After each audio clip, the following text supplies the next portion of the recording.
In this lesson, we will begin learning about the background and characteristics of the classical period. Many people call any music that is not jazz, rock, or pop music by the term classical.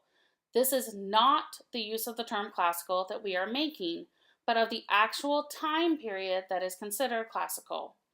Music historians borrow the term classical from art history.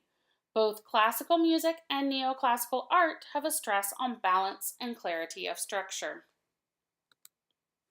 Review this slide for some of the things occurring during this time period to put the time period in context. 7 Years' War was from 1756 to 1763.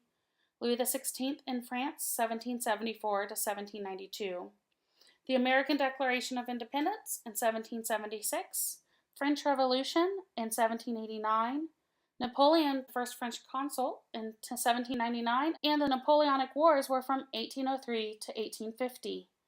Faust was written in 1808 and Pride and Prejudice in 1813.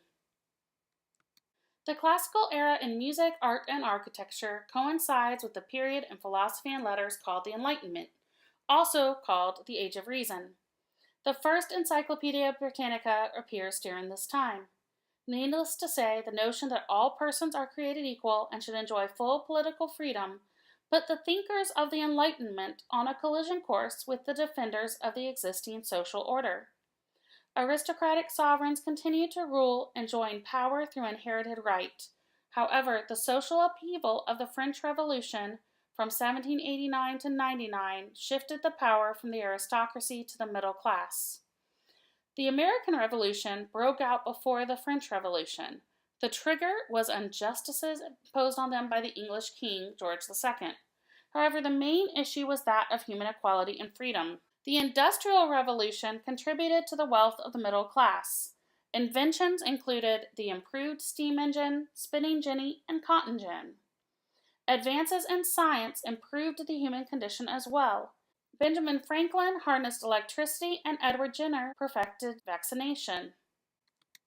The culture of the 18th century received its sustenance from the patronage or sponsorship of the aristocracy, who viewed the arts as a necessary adornment of life. Social events created a steady demand for new works from composers. Musicians at the beginning of the style period ranked little better than servants, but most found it to be a workable system that provided economic security and an environment in which they were able to function as artists. While Mozart began in the court patronage system, he broke away from it, but he was broke when he passed. Beethoven was able to be successful as an independent musician. The prospering middle class wanted aristocratic pleasures such as theater, literature, and music. This led to public concerts and concert venues where the public could buy tickets. There was also a demand for printed music, instruments, and music lessons. Composers wrote playable music that would sell, and even their serious compositions were flavored by folk and popular music. Contrast of mood. Classical compositions fluctuate in mood often, using contrasting themes within a movement as well as contrast within a theme. These mood changes may occur suddenly or gradually. Classical compositions used a variety of rhythm patterns within a piece. There is a regularity to the rhythm that works closely with melody and harmony.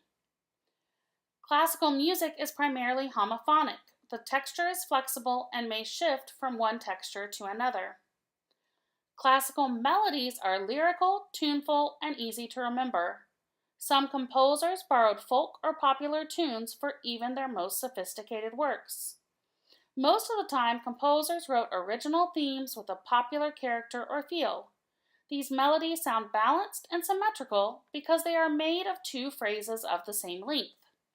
The second phrase normally begins like the first, but ends more conclusively.